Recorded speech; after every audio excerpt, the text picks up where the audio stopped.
afternoon, everyone. So today's discussion will be on capital gains and losses from sales or exchange of capital asset. Okay, so let's continue. So before we proceed, let's review what is the definition of an asset in our accounting. So the definition of asset in accounting, it is a source. It is a resource with an economic value that an individual, corporation, or country owns or control with the expectation that it will provide future economic benefits or future benefits to the company. Okay, so there are two classification of asset for the purpose of this discussion. We have ordinary assets and we have capital assets. Okay, so for ordinary assets, this refers to properties specifically excluded from the definition of capital assets under Section 39A-1 of the National Internal Revenue Code. So thus, the enumeration provided by our tax laws is those specifically considered as an ordinary asset.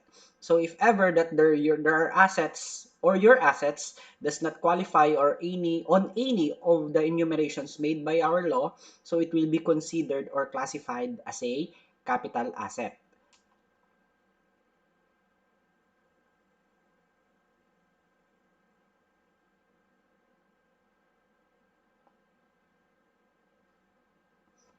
Okay, so next we have your capital asset. So this refers to all real properties held by a taxpayer, whether connected with his trade, take note guys, whether connected with his trade or business or not, or which are not included among the real properties considered as an ordinary assets under section 39A-1 of the code. So guys, it is not automatic that if your asset is considered as a real property, automatically it will be considered as a capital asset. So we have to consider the enumerations made by the tax code. So for the enumerations by the tax code, which is considered as an ordinary assets under section 39A-1. So first is stock in trade of the taxpayer or other property of a kind which must properly be included in an inventory of the taxpayer if on hand at the end of the taxable year. Take note for the term. It is very important to identify the property as an inventory. Okay? So when we considered assets classified as an inventory, it will be considered as an ordinary assets, regardless if that property is a real property. Okay, as long as it is classified or considered by the company as an inventory, it means that is the asset being sold or traded by the company, whether or not it is a real property. Okay. Number two, property held by the taxpayer primarily for sale to customers in the ordinary course of trade or business. So actually guys, A and B are all the same except lang letter A is pertains to stock. Okay? Pertains to stock. Letter B are all properties, guys, as considered as an inventory as well, because this is the main purpose or the primarily the product of the company. So obviously, that is an inventory and it is an ordinary asset, whether it is a real property or a personal property. Letter C, property used in trade. Take note for the word held. Letter B is held. Letter C is used, sorry, rather. So letter C is property used in trade or business, or a character which is subject to allowance for depreciation or amortization. So if the property, guys, is subject to depreciation and subject to an amortization, it means that that particular property is used in the operation. Okay? So if it is used in the operation, that will considered as an ordinary asset, regardless if the asset is a real property or a personal property. Okay? Letter D, real property used in trade or business. So it is just a synonymous with letter C, but it is the definition properly, particularly specify real properties. Okay, next, what is a capital asset? So as a concept, since under our law, those assets enumerated under section 39A-A 39(1)(a) is considered proper ordinary assets. So by concept, capital assets is a property not related to the taxpayer's business. So the basic and common example are the taxpayer's residence. Okay, the taxpayer's home or house, which the taxpayer and his or her family dwells. Okay, that is the basic example of number one, property not related to the taxpayer's business. Second, property related to the taxpayer's business but held as an investment.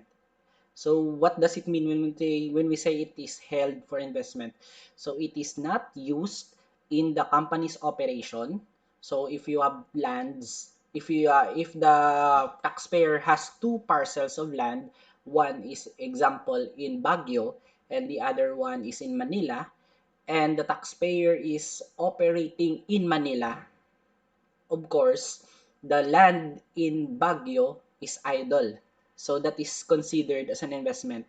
Since since the land in Baguio is not used in any business operation of the taxpayer, so it will be considered as a capital asset. Okay? So although it is related to the taxpayer's business, but it is not directly used in operation. So please take note of the two qualifications as concept by concept as to capital asset. Okay, so first is property not related to the taxpayer's business, and property related not related to taxpayer's business but held, sorry, as an investment. Okay, so ordinary gains and losses. So obviously, gains and losses resulted to either exchange or sale of an asset. So what kind of asset that we will consider as gains and losses were realized? So let's define first. Gains and losses from sales or exchange of ordinary assets are recognized and go into the computation of taxable income.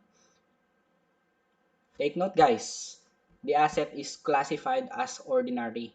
So, uh, the computation of gains and losses will form part of your taxable income if the if the asset is considered or classified as ordinary. So it will go directly to your taxable income. Whether the result of several transactions is a net ordinary gain or net ordinary loss, it is irrelevant. As long as there is gain or losses, it will directly affect the taxpayer's taxable income. So it will form part of our computation of regular tax if you are a corporation, and the annual income tax if you are an individual taxpayer. Okay, next, gains and losses. Capital gains and losses on capital asset not subject to capital gains. So guys, after determining your asset as capital asset, it is necessary to identify those assets which is considered as capital asset into two. First is those subject to capital gains tax, which we already discussed in our previous videos or in our previous discussions. And the other one, those considered as capital asset, but it is not subject to capital gains tax. Okay? Because obviously, if those capital asset, which is already subject to capital gains tax, still we will have to compute its taxes, income tax, so it will tantamount to double taxation. So that's why in our computation in this video, only talks or refers only to those capital gains and losses on capital asset not subject to capital gains tax. Okay? So for real properties which is subject to 6% capital gains tax, those example is not part in this discussion, as well as shares of stocks which is subject to 15% capital gains tax is also not the topic in this discussion. Okay, so only capital gains and losses on capital asset which is not subject to capital gains tax. So for corporations and for individual, so capital gain or loss will always be considered at 100% regardless of the length of the holding period of the asset. When we talk about the holding period, it is the period or the time on which the taxpayer is using or held or under its control a particular capital asset. So if you are a corporation, so there's no question your capital gains and losses will be considered 100%. If you are an individual, the capital gain or loss will be considered at two different percentages. First percentage is 100. So you will use 100% if the asset was held for not more than 12 months. So short-term capital gain and loss siya. So if you have purchased uh, the capital asset, like for example, January 2020, then on August, you sold the property on August 2020. So that the period held on that particular capital asset is only 8 months. So in that case, you will use 100%. Okay? So if you sold that particular property, for example, next year, so you have purchased it on January 2020 and you have sold the property on January 2021, so obviously it uh, it was held for more than 12 months. So it is considered as long-term capital gain or loss. So that would be 50%. So you will appreciate later the use of these two percentages. Please take note. Okay, next is for capital losses are deductible only to the extent of capital gains. Like for example, guys, you have sold your computers for at a gain of 20,000. Example, 20,000. Then your another equipment, like for example, motorcycle, mga service vehicle, you sold it at a loss of 10,000. So only capital losses, take note, we have a loss of 10,000, which is the purchase through the sale or exchange of motor vehicles, 10,000 ang aton loss. But we have a gain of 20,000 for computer equipment. So natural, only 10,000, your 10,000 loss can be deducted to the extent of your capital gain, which is 20,000. So obviously, so if ever, on the other hand, like for example, if you only sold motor vehicles uh, and resulted a loss of 10,000, so that amount or that 10,000 cannot be deducted to your gross income to arrive at your taxable income. Why? Because according to our law, you should deduct your capital loss if you have capital gain. So if you don't have capital gain, your capital loss is not considered in the computation.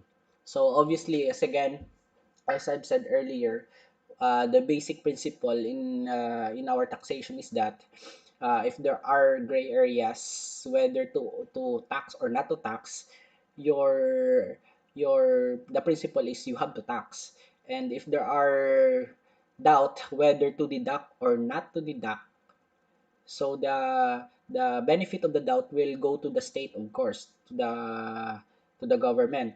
So your assumption will be not to deduct. So the same rule applies in this one.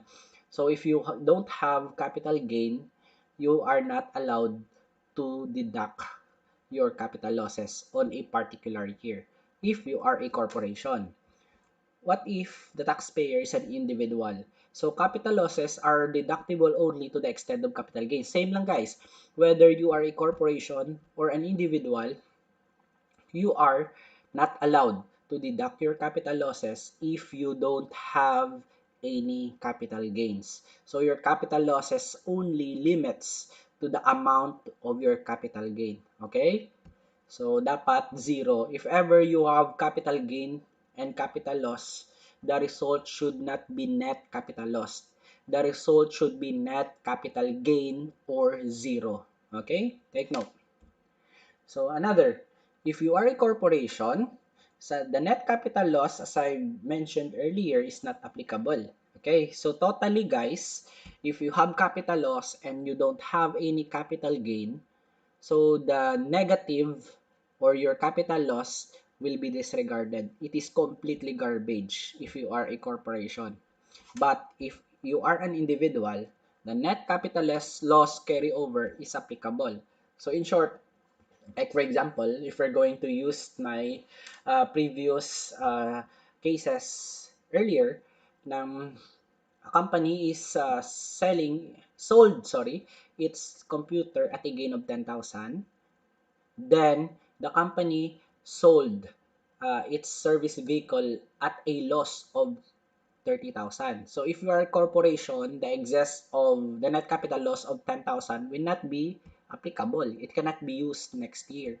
But if you are an individual, the net capital loss of 10,000 in my previous example will be carried over next year. So you can still use the excess of 10,000 or the net capital loss carryover. Okay? So net capital loss carryover. So individual taxpayer sustains in any taxable year a net capital loss. Such loss in an amount not not in excess of the taxable income of such year will be treated in the succeeding year as a loss from from a sale or exchange of capital held for not more than 12 months. So obviously, unlike your NOLCO, if you still remember our NOLCO, your NOLCO is applicable or carried over on the next 5 years. But your net capital loss is only carried over for not more than 12 months. Okay? So if you sustain net capital loss in 2020, you can use your net capital loss against your capital gain on 2021. Okay? Please take note. So net capital gains and losses are considered at the end of the year. So for the purpose of computation of quarterly income tax return, so you will consider your net capital gains and losses at the end of the year. So first quarter, second quarter, third quarter, there should be no computation of net capital loss. You will reserve your computation on the annual income tax computation. Okay? I hope that's clear. Next. So let's provide some illustration regarding net capital loss. Okay, so Zenas, a citizen of the Philippines, had the following income gains and losses in a calendar year. Okay, so given our net income from business, that's 230,000, dividend from resident corporation, 20,000, gain on sale of ordinary asset, 10,000. Take note guys, gain on sale of ordinary asset. So we don't discuss this one in this discussion. So what we have learned with regards to gains or losses on sale of ordinary asset, it will go directly or it will form part of your net from business. Okay? It should be added. Next, gain on sale of capital asset held for 6 months. Take note guys, our taxpayer is an individual. So we will consider the 100% and 50% holding period.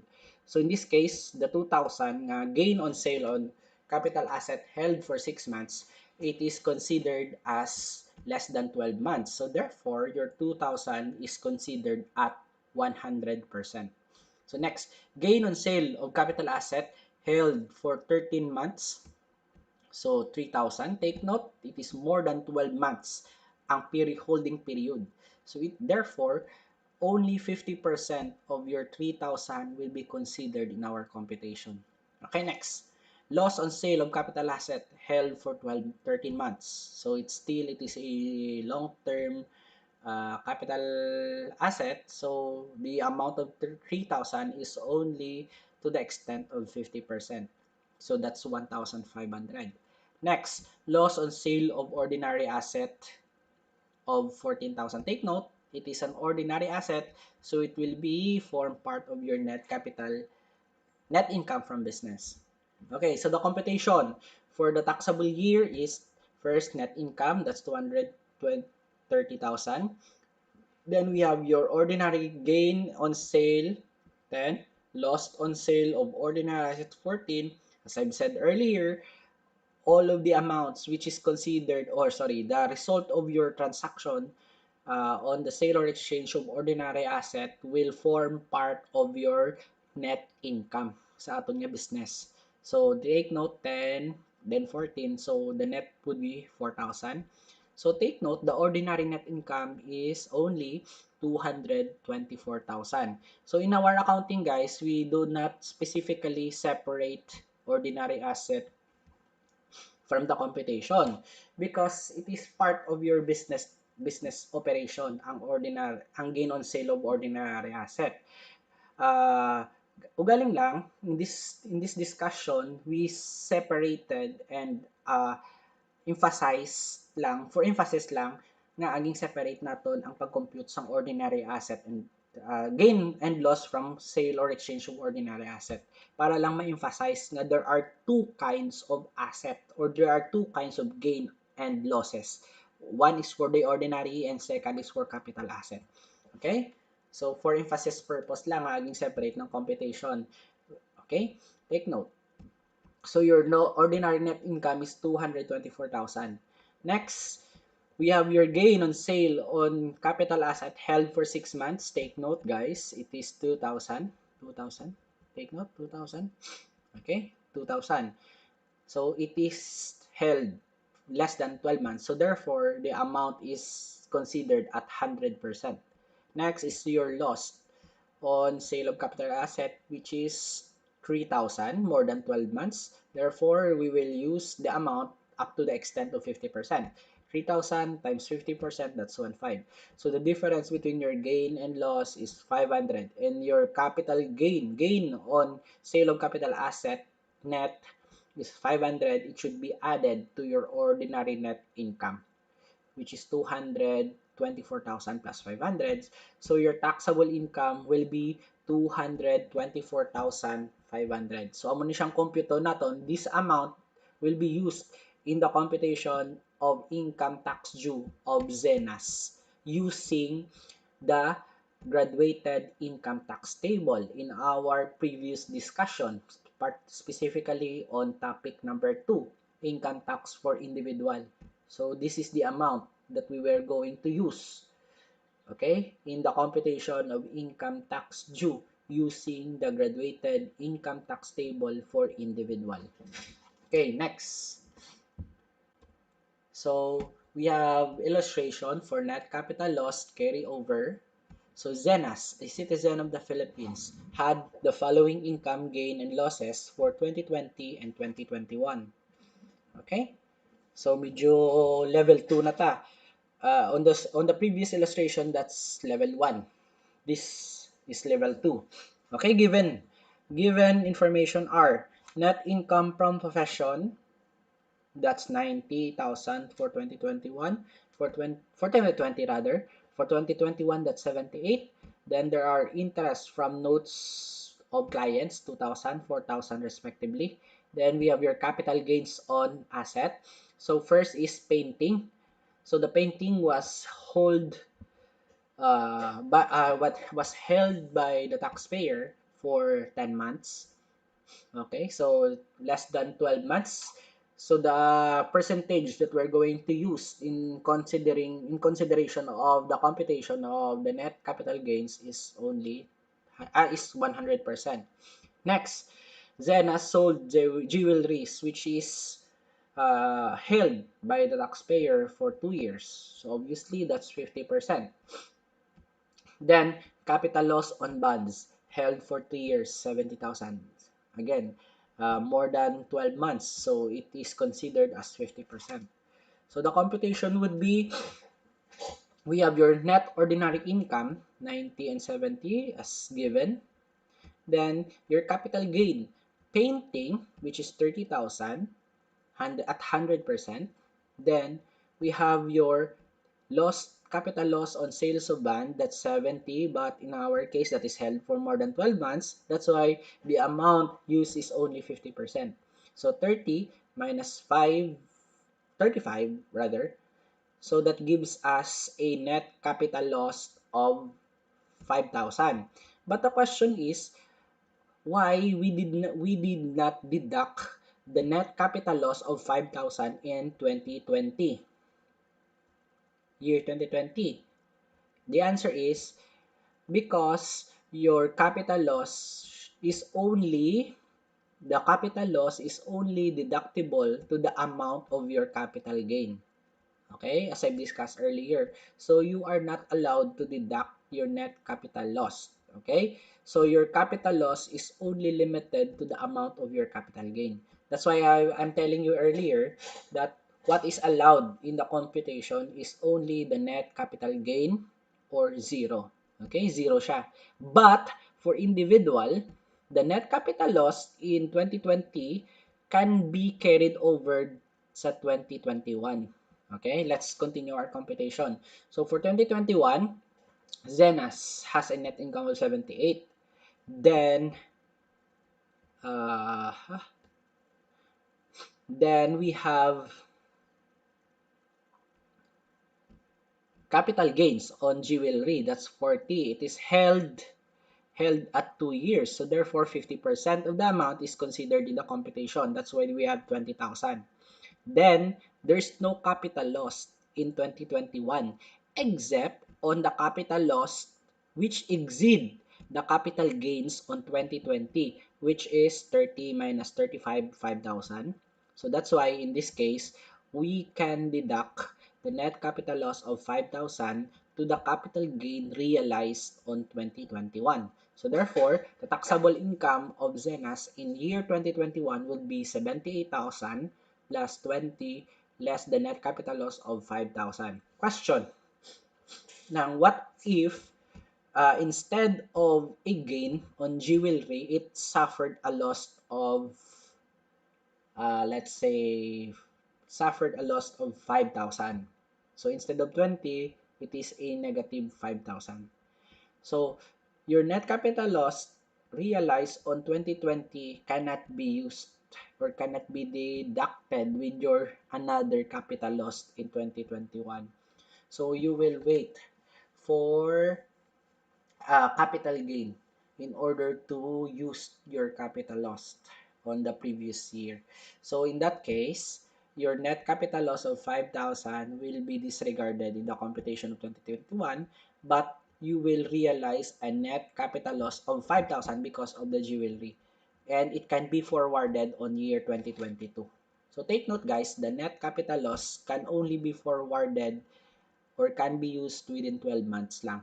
Okay?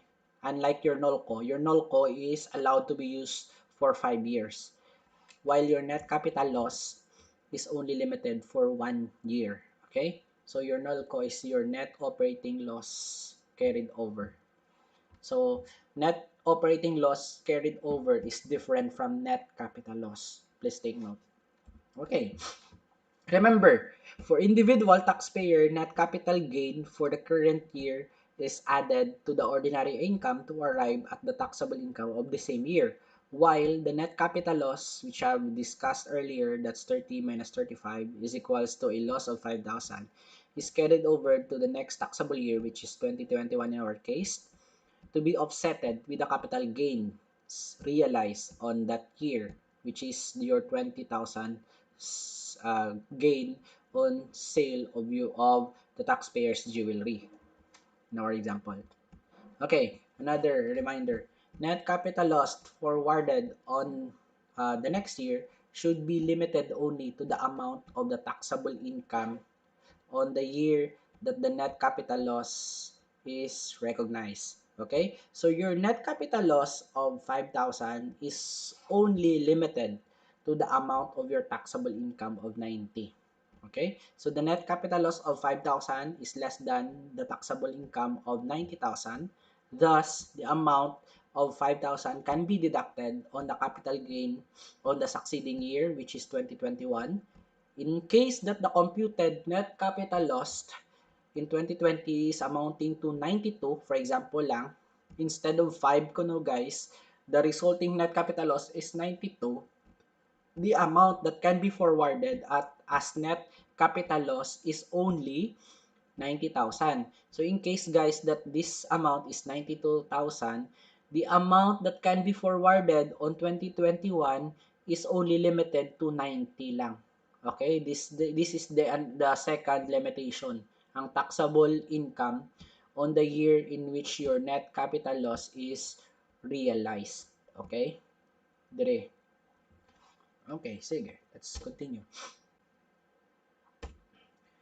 So, illustration for corporations. So, ZIP Incorporated had the following data in 2021. So, we have your net operating income, 52,000. Gain on sale of capital asset held for 10 months, 18 months, 6 months na lost, and 20 months lost of 2,000. Then, we have your net capital loss in 2020, which is 1,500. So take note guys, the information given is for year 2021. So it has on the prior year, it has a net capital loss of 1,500. Then the taxable income in 2020 is 60,000. So let's discuss the solution. So we have your net income 52,000, then capital gain which is 10 for the held for 10 months, that's 2,000. Held for 18 months,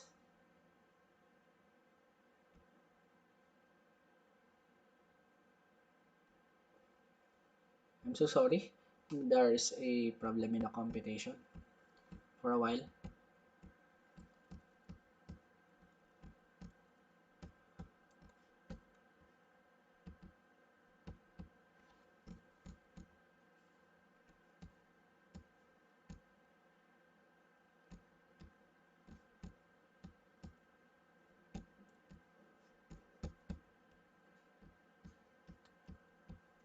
Ay, sorry, sakto gali.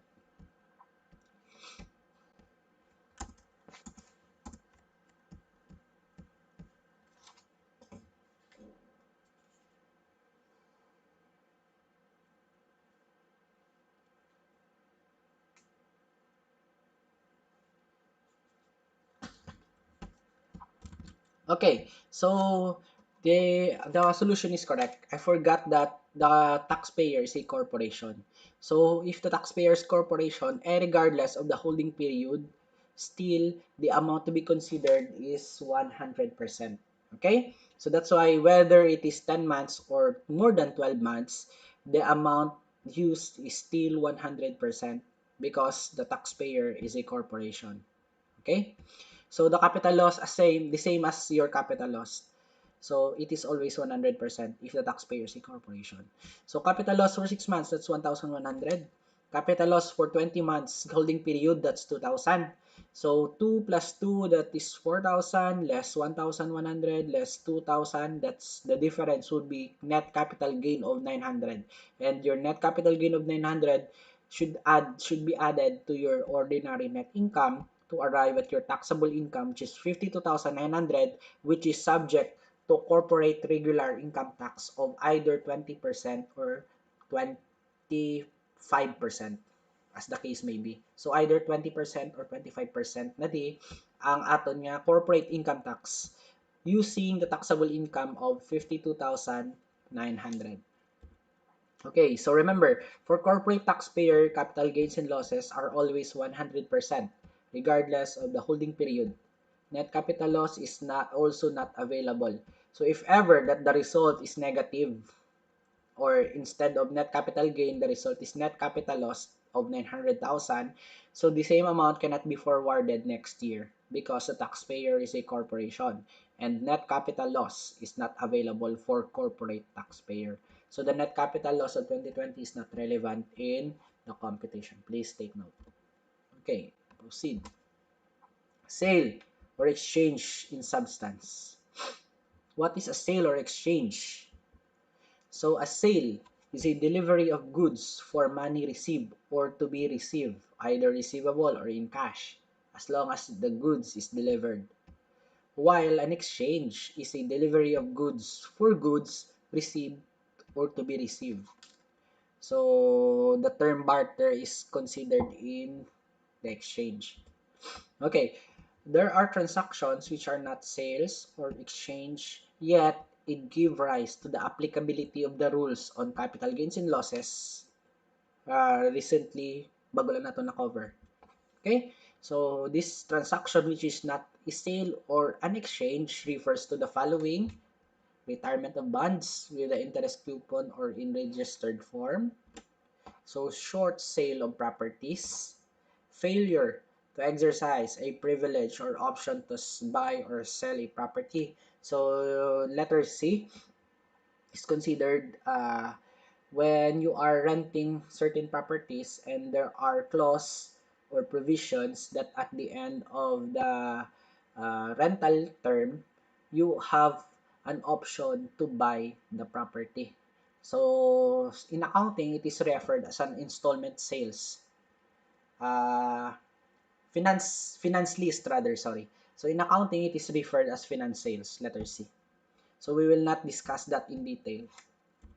Okay, so letter D, we have your securities becoming worthless. So obviously, letter D will realize a capital loss. So since your securities, the value of it becomes zero or become worthless. So of course, the book value of your securities will be considered your capital loss, the whole amount, because your securities as provided in letter D is become worthless or become zero. There's no realizable value on your securities. So it is tantamount or equivalent to a capital loss. Letter E, receipt of liquidating dividend. So if ever you are a stockholder of a corporation, then you receive what we call liquidating dividend. So when we say liquidating the dividend, that is the last dividend that you will going to receive in a corporation which is suffering from financial difficulties and resulted to a corporate liquidation. So when we say corporate liquidation, all of the assets of the corporation is being sold, then the proceeds will be distributed to priority creditors and stockholders. So that was discussed in your advanced accounting. In our advanced accounting, corporate liquidation. So there are priorities. Sino ang mga priorities nga bayaran sa ginatawag nga mga liquidating dividend. Okay? So if ever you have received liquidating dividend, it tantamounts to a capital loss between between the book value of your investment compared to or versus to the amount received as a liquidating dividend. So the difference would be either gain or loss. Okay? So that is not a sale or an exchange, but the applicability or the rules on capital gains and losses is applicable to these following transactions. Then letter F, readjustment of interest in a tax-exempt partnership. Okay, so let's go over with that and let's discuss our main concern in this topic. Capital assets subject to capital gains tax. So earlier, our discussions or the rules applicable on our previous discussion earlier pertains to gain or sale on exchange of capital asset, not take note, not subject to capital gains tax. But this time, these assets specifically provided by law to be subject to what we call capital gains tax. Part of it was already discussed in our previous videos, in our previous topics. So all you have to do in this slide is to review what are those capital assets subject to capital gains tax. So we have your shares of stocks with domestic corporation not listed and traded in a local stock exchange. Okay? So the capital gains tax is 15% of the capital gain on the sale of shares of stocks. Take note guys, it is very important to emphasize that the shares of stock should be not listed and traded. If ever that the shares of stocks is listed and traded, that is not considered as a capital asset. So your shares of stocks will be considered as an ordinary asset. So your shares is considered as an inventory. So for tax purposes, it will be subjected to normal income tax for individual and corporate income tax for corporations. Okay? Take note, if the shares of stocks is not listed, So it is subject to capital gains tax of 15%. So if this particular transaction is already subject to 15% capital gains tax, so obviously you don't need to include this in our computation for income tax, for normal income tax. Why? Because it will be tantamount to double taxation. So it is already subject to 15% capital gains tax. Then you, of course, you don't need to include this in the computation of your income tax return because again, I have said, as I've said earlier, it will be tantamount to double taxation. Okay. Next, real property in the Philippines. If the taxpayer is an individual or real property, regardless of the location, if the taxpayer is a corporation. So for individual guys, real property located in the Philippines lang. For corporate taxpayer, regardless of the location, as long as the corporation is a domestic, so the taxpayers will be subjected to what we call capital gains tax, which is 6% on the selling price or the fair market value. So your fair market value is either BIR zonal value or assessor's value of on the local city or municipal valuations or assessor's office.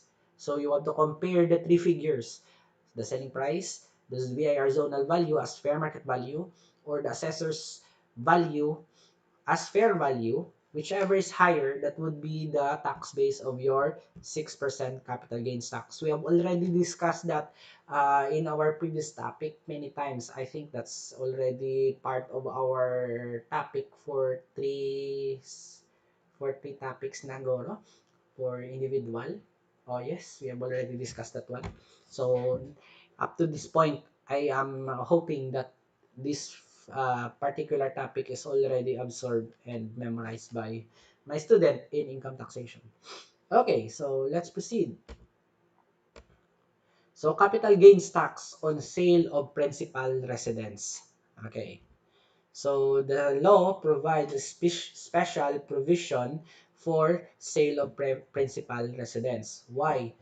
Because the property obviously is used as dwelling, okay, for individual taxpayer, used as dwelling. Of course, if the taxpayer is a corporation, there is no principal residence for a corporation. This is only applicable to individual taxpayers. Okay, so if there are investment of the proceeds of sale under the conditions stated, there is a full or partial exemption for the capital gains tax. Okay, first is, so the context behind this topic is that the BIR or our tax laws is considering or giving exemptions for sale, exemption for capital gains tax for sale sang aton nga balay or home dwelling as principal residence with the following condition. The first condition, that the capital gain is from the sale or disposition of our dwellings or principal residence of a natural person. That's one condition. Second, the amount that the seller will receive from the sale of the principal residence or principal dwelling, the proceeds of the sale should be used in acquiring new principal residence. So the context is that an individual or natural person din baligya iyang nga balay para magbakal sang bag-o nga balay na istara nila. Okay? So there is partial or full exemption to that particular transaction as long as it meets the conditions provided by law. Third, the utilization is within 12 months from the date of sale or disposition. Okay, so take note guys, 1 year and 6 months ang hatag sang layi for the utilization of the proceeds. Because if we're going to use our common sense, so hindi mo kailangan palawigon ang pagbakal sa bagong nga balay because in the first place, you declare that property as your principal residence. So obviously, dapat within 1 year and 6 months lang ang gina-allow sa imo. Try to imagine if you use this, if you activate this exemption, kag you use the proceeds after 5 years. Question, diin ka mo nag-start within 5 years. diin ka mo nag-start. So, mambal ka, may iban kami nga balay. So, take note, nagdaya ka kung amo nang gingamit mo nga reason. Because, ang main purpose, ang principal, sang sining exemption is that, kung ginbaligya mong balay mo, parang baka sa bagong nga balay, dira mo magamit ang inyong exemption. So, that's why, you will utilize the proceeds within 1 year and 6 months. So, there's no reason for you to use the proceeds more than 2 years or more. Because the question is, diin ka mo may star kung 3 years nyo paggamit ang pagbaligya sang principal residence to acquire another or a new principal residence. That's the question. So take note, that's 1 year and 6 months lang ang hatag for the utilization. Okay. Fourth, notice to make such utilization was given to the BIR within 30 days from the date of sale. So you have to inform the BIR of the transaction in order that the BIR will grant you the exemption. 5. A cash deposit is made within the accredited bank for an amount equal to capital gains tax. So, and answerable for the capital gains tax if the utilization is not made. Okay, so in this case, guys, it is just a form of security on the part of the government. So, you have to deposit the amount of capital gains tax nga dapat mo bayaran just in case that you will not qualify in this exemption. Kay para kung hindi ka mag-qualify sa sining exemption, kwaon to ni BIR ang ging deposit mo sa accredited bank kag amo na ang considered as your capital gains tax. So kung na-comply mong requirements ng BIR and you are granted with the exemption of sale of principal residence, so the amount deposited to the bank will be returned by the bank sa taxpayer. Okay? So that is just a form of security on the part of the government to make sure that you activated this exemption ng validly. 6. The exemption can be availed only once every 10 years. So, pwede ka ka-change ang mga principal residence anytime you like as long as you have money, but the activation of this exemption is only once every 10 years. Please take note. So, if you change your principal residence in the year 2020, you can change your principal residence anytime as long as you have fund for that. But activating this exemption will be allowed after 2030 because it is only availed once every 10 years. Okay? So, ano ang effect sa aton nga capital gains tax on principal residence? It will lessen your capital gains tax for the purchase of the new house and lot, or you will not pay capital gains tax on the purchase of your new principal residence. So let's take this problem as an illustration. Okay, so principal residence. Zinas, the following had an asset sold. Okay, so capital asset, principal residence in the Philippines, that's 5 million. And the cost of the old principal residence is 2 million. Okay. So case number 1, investment in a new principal residence, there's 0. Wala ka pa maging bakal nga bago nga balay. Second case, the proceed of the sale nga wala mo na invest, out of the 5 million selling price is 1 million and 4 million was invested on the purchase of new principal resident. So out of the 5 million nga selling price, guys, 1 million wala mo kanuging gamit sa pagbakal sa bagong residence and 4 million was used to invest in the new principal residence. So the computation for the case number 1 is your capital gains will be, the basis of your capital gains is your old principal residence, which is 2 million, multiplied by 6%, that's 1 million, 120,000. Okay? So, case number 2, the principal residence is, for case number 2, the capital gains tax at 6% if the capital asset is not a principal resident is 5 million. Just in case, guys, that the sale or exchange of this real property is not considered as a principal residence, so you will pay 5 million times 6%, right? That's 300,000. But since this is a sale or exchange of principal resident, the particular taxpayer is allowed for the exemption. So you have to prorate. You have to prorate. So the computation would be the proceeds invested divided by the entire proceeds. So the amount invested is 4 million. Then divided by the total selling price sang pagbaligya mo sang imo nga daan nga balay nga ginistaran, that's 5 million. Then the supposed to be capital gains tax mo that you will pay to the BIR if ever that this transaction does not qualify as a principal residence, so that's 5 million times 6%. So amo ni dapat ang bayaran mo, di ba? If ever this is not a transaction on principal resident, but this transaction is a principal resident. That's why we have to pay only the prorated amount of your 300,000. So the how to compute the prorated amount? So your 300,000 multiply by the amount sang proceed nga wala mo na invest, that's 1 million. Because it means that wala mo naging gamit sa imo nga new principal residence ang 1 million. So kumbaga, this is considered as an income.